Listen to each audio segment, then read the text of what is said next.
So when you think about mountain biking, Columbus, Ohio is not exactly a place that leaps to the front of your mind. But with the help of local volunteers, including the Combo organization, here are my top 6 go-to rides in the Columbus area.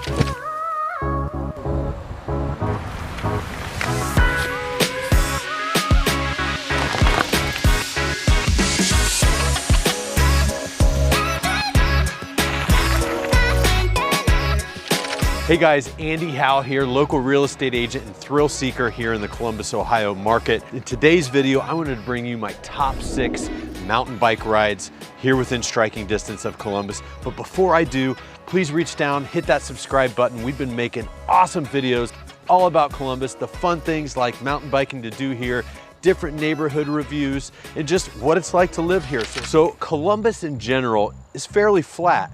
But if you go just to the north, to the east, and to the south, it starts to get hilly. In fact, most of those directions leaving Columbus will land you in the Appalachian Mountains. So leaving the city, and by not very much, you start to get some of the undulations, start to get some of the hills that make mountain biking so fun. After getting knee surgery out in Colorado from a snowboarding accident, at the time I couldn't hike, I couldn't go on a trail run, so I fell in love with mountain biking. It's a great way to see nature and just to get out and sweat in nature and to have some challenge as well. For those of you that don't know, mountain biking tracks or mountain biking trails are set up and rated just like ski runs. So you've got green is the easiest, blue is the next step in difficulty, and black being the most difficult. So if you're headed out mountain biking, pay attention to those ratings and choose the appropriate trail based on your ability. So, top 6 trails. Right now we are here up just east of Alum Creek at Gnomewood, Phase 1 and Phase 2. Let's start with Gnomewood. Gnomewood is right across the street and it is a beginner's trail. It is great for families. You've got a skills area where you can practice different problems, if you will, that you might see on the mountain biking trail. And the idea is that, you know, if you're out on the trail, and you come up to a problem or a technical obstacle, you might only see it once in any given trail ride. Well, a skills park allows you to practice those obstacles over and over. And over here, they have 3 different levels of difficulty. In it, it's great for seasoned bikers to beginner bikers. And then there's also a little over a mile trail. It is rated green as the easiest. There's a couple roots and rocks you got to get over, but other than that, it is a great place for people to start if you've never been mountain biking and you don't need a mountain bike. I've seen people out here on Huffies and they work just great. So when you've kind of felt like you've accomplished everything Gnomewood has to offer, you can come across the street to what we're standing in front of, which is Phase 1 of Alum Creek. Now, over here, it's going to be a slight step up in difficulty. It is rated as a blue, so more difficult than the easiest trails. Phase 1 is about a 6.5 mile loop. It's typically ridden counterclockwise. Here you can expect some berms, some roots, and things like that. And great track, again, a slight step up in difficulty from Gnomewood.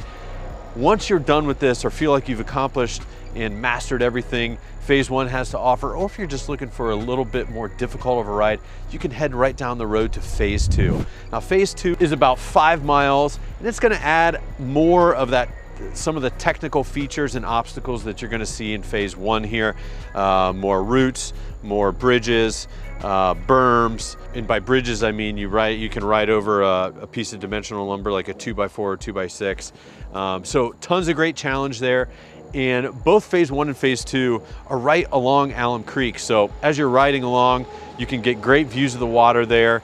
Not a ton of hills here, being so close to the water, but there is some undulation. The next track is Burnliner Park, down just south of downtown. There are about 3.3 miles of double track.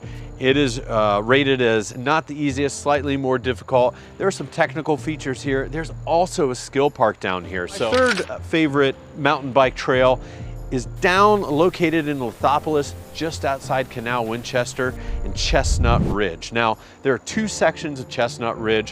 One is strictly for hikers and one is strictly for bikers. And when I first started going down here a couple years ago, there were about I think 7 or 8 miles of trail. And now with the help of Combo and again, many local volunteers, I think there's more than 9 miles of trail down here now. In addition, there's a skills park. So you can go down there and test your mettle on some of the quite challenging obstacles they have down there. But one of the things I love about Chestnut is that it's the closest place to Columbus that you can go and mountain bike and get a true hill climb. The hill climb that you ride coming up to the old apple barn there, that can be a little bit of a gasser, but the view's incredible. It's said down there to be the start of the Appalachian Mountains, so that's pretty cool. And there's nothing I love more than going to Chestnut super early in the morning, at sunrise for instance, hit a ride, get it in and get back to work. And it's just a great way to get out of the city, get out in nature, and enjoy a ride while the trail's not so busy. The next couple trails are a little bit further away from Columbus, but well worth your time. The first one I'm going to talk about is Great Seal State Park. So this is located a little more than an hour outside of Columbus, down 23 past Circleville, just outside Chillicothe, the old state capital of Ohio. Down here, there are about 17 miles of trails, and these are going to range from advanced to beginner, but you can expect great hill climbs, excellent technical downhills. Just be sure to pay attention to the suggested ride counterclockwise or clockwise on some of those trails. I went there the first time. I rode most of the trails backwards, and it certainly made for a more difficult ride, but fun all the same. Now, if you head just to the east over a couple mountain ranges of Great Seal, you will arrive in the town of Chauncey, Ohio, just outside Athens, in Bailey's trail system. This is such an awesome facility, such an awesome thing to have for the people down there. So for those of you that don't know, southeastern Ohio has been, and is, one of the poorest areas of Ohio. So a company came in and almost planned an ecotourism destination in Chauncey that is this Bailey's trail system. We are about an hour and 15 minutes or so outside of Columbus at Bailey's trail system. Currently there are about 14 miles of trail here, but there's a planned 88-mile trail system. And what's really interesting about this is it's great for family. They brought a machine in here that smoothed out the trail. It's mostly single track with the exception of this starting point. There's no roots or rocks, so it's great for the little ones to get out, go over some bumps, go through the trees, get to see the beautiful terrain here in southern Ohio. The Chauncey is a green, this is a green, Coleraine Trail, Saltworks is a blue, Lost Marbles is a blue, Wild Turkey might be a black, and then the Tippletop Trail is a blue too. This one is really cool, the Gob Pile Loop. Phase 2 is opening up.